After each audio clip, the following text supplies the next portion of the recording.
I've noticed we're losing subscribers. Not the YouTube kind, but the kind that swore they'd be in my life forever. Funny how that works. One day you're surrounded by people who claim to love you, and the next, you're watching them walk away like you were just another phase in their lives. By the way, if you're here, do me a favor, subscribe. It's free, and unlike some people in my life, you won't regret sticking around.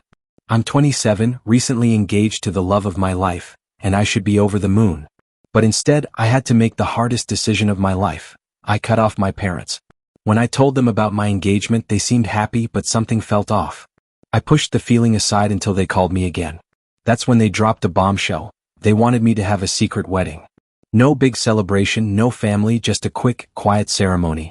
And the reason? My younger sister, Kelly.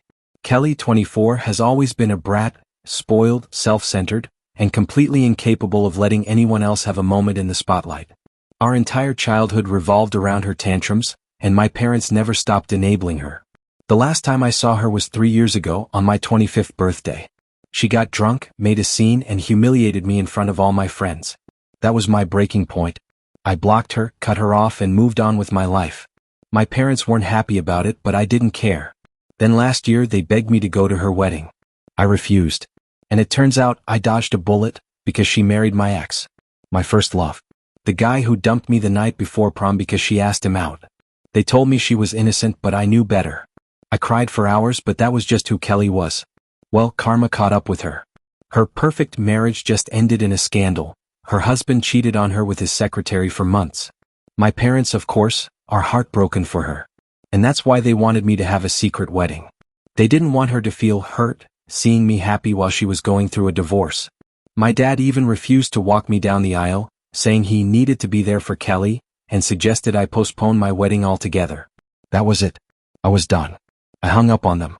I was no longer going to be their second choice. A few days later, they started calling and texting nonstop, begging me not to send out wedding invitations to our family. They were terrified Kelly would find out. When I finally picked up, I told them they weren't welcome at my wedding either. They exploded. My mom started listing all the things they had done for me as if I owed them my happiness. Then they turned nasty. They called me a disappointment, said I was a waste of time and money, and even tried to spin it like I had always been the problem, not Kelly. They swore they'd make sure no one came to my wedding. I was heartbroken but not surprised. Then, out of nowhere, Kelly texted me. She wanted to meet. At first, I ignored her, but my curiosity got the best of me. I had to know what she wanted. So I met her. And what she told me shattered everything I thought I knew. She apologized. And I could tell she meant it. She cried. She told me she hated herself for what she had done to me, and she wished she could take it all back. But the real shock? She told me our parents were the ones who pitted us against each other. She admitted that growing up, she was desperate for their approval. They told her she had to be better than me. That she had to win at everything.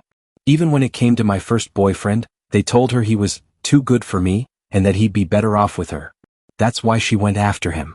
That's why she went after everything I ever had. And now she was miserable. She had spent her whole life competing for their love, and in the end, it left her with nothing. For the first time, I saw her as more than just the villain in my story. I didn't forgive her, not yet. But I finally understood her. As for my parents, I'm done. They can keep playing favorites, but I refuse to play their game anymore. Let me know if you'd like any more adjustments. Discovering the truth about my parents' manipulation shattered me. I had spent years resenting Kelly, blaming her for every wedge driven between me and our parents, only to realize it had been them all along. They had poisoned our relationship, pitting us against each other to fuel their twisted sense of control. The weight of that revelation hit me like a tidal wave. Sitting across from my sister in that small cafe, years of buried pain and resentment spilled out. We both cried, ugly, cathartic sobs that drew the curious glances of strangers. But for the first time in forever, I didn't care. The walls between us had finally crumbled.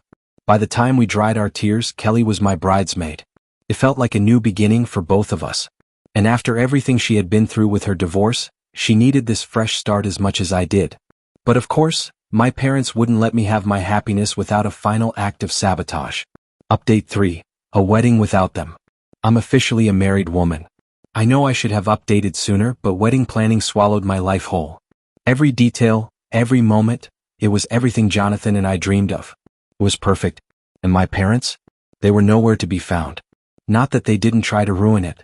Instead of simply declining the invitation, They launched a full-scale smear campaign against me. They called every relative they could reach, spinning wild lies about how my wedding was nothing more than a plot to humiliate Kelly. It was absurd, pathetic even. But I didn't have to lift a finger to defend myself. Kelly did it for me.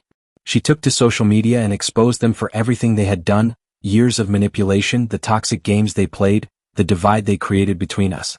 She laid it all out, raw and unfiltered, for the entire family to see. It was a reckoning long overdue. And the best part? It worked. Our relatives saw through the lies. They came to the wedding standing by our side. Many of them had already cut ties with my parents for similar reasons, but now, even the ones who had clung to the illusion finally saw the truth. As for my parents, their anger was reduced to furious phone calls neither Kelly nor I answered. Now, I have everything I ever wanted. A husband who loves me, a sister I am finally reconnecting with, and a future free from the toxicity that once dictated my life. I don't speak to my parents anymore, and I don't regret it. They do not deserve me. They do not deserve Kelly. And for the first time in my life, I'm truly happy. As I entered my second trimester, I knew it was time for Janet to leave. But instead of confronting her and risking another exhausting argument, I took a different approach. I made sure she had somewhere to go before pushing her out of the nest. It wasn't manipulative, it was survival. And at first, everything worked out exactly as planned. Caleb got an apartment. Janet moved in with him. Problem solved. Or so I thought. Once Janet had a ring on her finger and a roof over her head, her entire attitude toward me changed. She became distant, cold, like I had never done anything for her. And then the final insult. She didn't even invite me to her engagement party. I confronted her. Her response? She called me a fool. She claimed I had never truly helped her, only pressured her to get a job and caused her stress. She said she was glad to be free of me, that she wanted nothing to do with me ever again. And then she blocked me. Fine. If that's how she wanted it, I had no reason to keep my deal with Caleb. I called him up and let him know I was pulling out. Janet was an adult. She could figure out her own finances. I wasn't going to spend another second worrying about her. I should have felt relief. But then suddenly Janet unblocked me, apologizing. And then my mother called. She told me I was being unreasonable and that pulling out of the deal was embarrassing for the family. That I was making things harder for Caleb when he had done nothing wrong. That I should have just talked to Janet like a normal person. Maybe she was right. Maybe I should have been more direct. But why was it always my responsibility to clean up Janet's mess? I had spent a year housing her, feeding her, dealing with her entitlement. And for what? To be discarded the second she didn't need me anymore? I was torn. I didn't want to look like the bad guy, but I also didn't want to help someone who had treated me like garbage. Update 1. A compromise. After thinking it over, I decided the only person I actually owed an explanation to was Caleb. He had trusted me. He had followed my advice.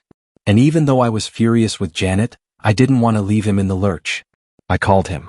I told him I would still cover Janet's rent, but only as a loan, one that needed to be paid back once Janet found a job. I made it clear that this wasn't about her anymore. This was about fairness.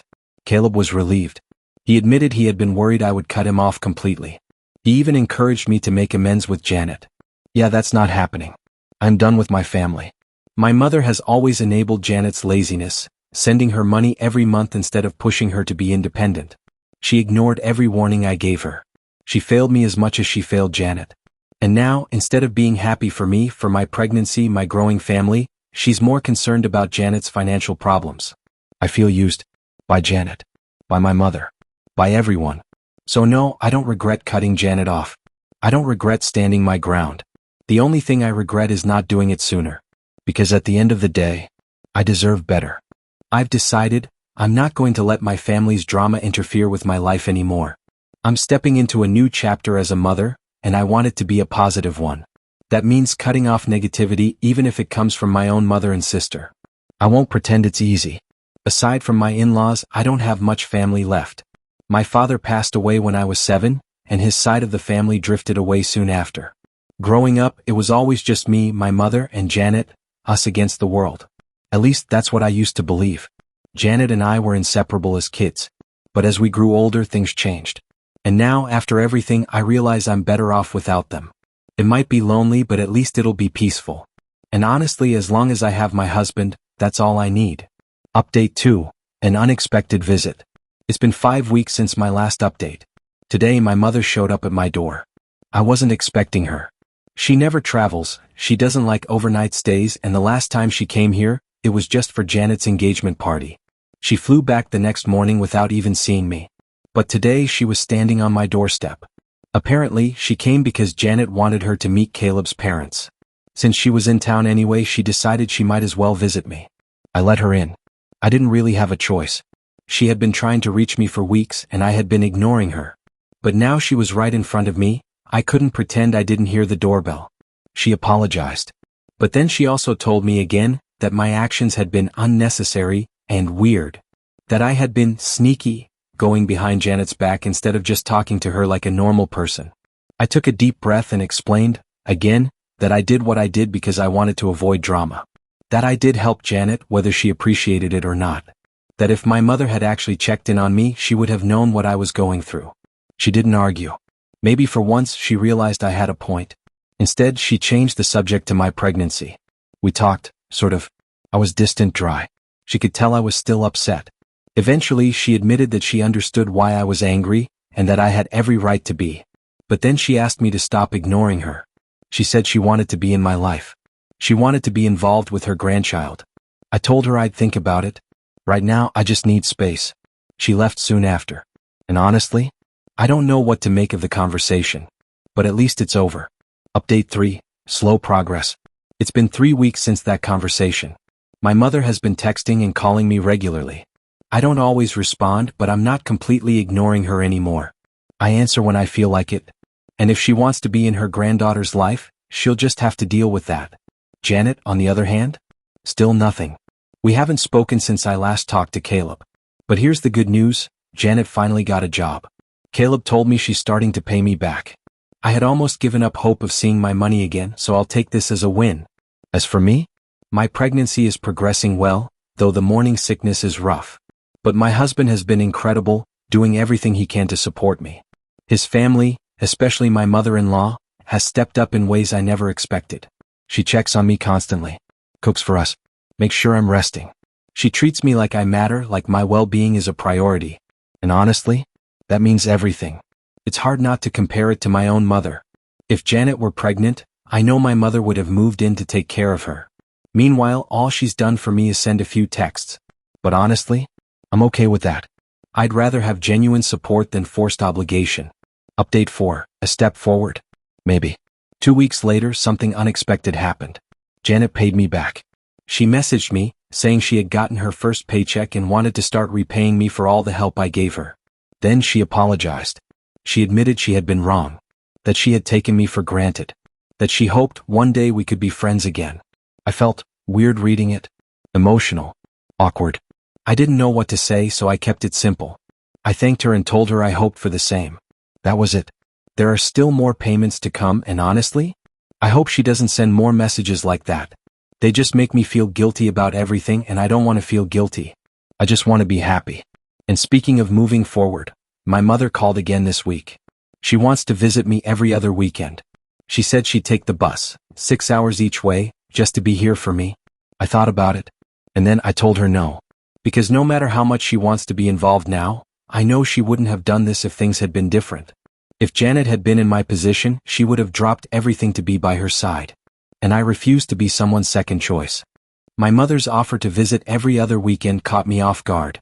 It was unexpected, especially considering how much she dislikes long trips. Her back and knee problems make travel uncomfortable, which is why she always flies, even for short distances. I knew she meant well, but I also knew this arrangement wouldn't work. First, I didn't want her to put herself through that discomfort. And second, I knew what she really wanted, to stay with me now that I'm pregnant. Normally, she prefers hotels, she likes the luxury, the privacy, the vacation-like feel of it. But this time would be different. I could already see it. She'd want to be here in my space, every weekend, and that's just not something I'm comfortable with. My husband and I work hard. We barely see each other during the week. He's aiming for a raise, I'm wrapping up my projects before maternity leave. Our weekends together are precious. I wasn't willing to give that up. But I also knew she truly wanted to see me. So I offered a compromise. Instead of coming every other weekend, I suggested she visit us on the last weekend of each month. It would give us balance, she wouldn't have to travel as often, and we'd still have our time together as a couple. She agreed. And honestly, I think it's the best decision for both of us.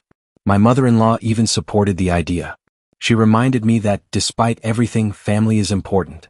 I won't lie, I miss being on good terms with my mother. What happened wasn't okay. I have every right to be angry. But I also know that people can change, that relationships can heal if both sides make an effort. And I want to try. As for Janet, that's still unresolved. She's repaying her debt and I hope she's doing well. But whether we'll ever rebuild our relationship, I don't know. And that's okay. Right now, I'm focusing on my own life. I'm happy. I have a loving husband, a supportive family, and a baby on the way. For the first time in a long time, I feel at peace. And that's all I need. Lesson to take away. This story is a powerful reminder that setting boundaries is not selfish, it's necessary. Sometimes, the people closest to us take advantage of our kindness, and when we finally stand up for ourselves, they call us unreasonable. But prioritizing your peace, your happiness, and your well-being is never wrong. Family isn't just about blood, it's about effort, respect, and mutual understanding. And sometimes, walking away from toxic relationships, even temporarily, is the best thing you can do for yourself. Does this story resonate with you? Have you ever been in a situation where you had to distance yourself from family for your own well-being? How did you handle it? We'd love to hear your thoughts. Like, share, and comment below. Your experiences and perspectives could help someone going through a similar situation.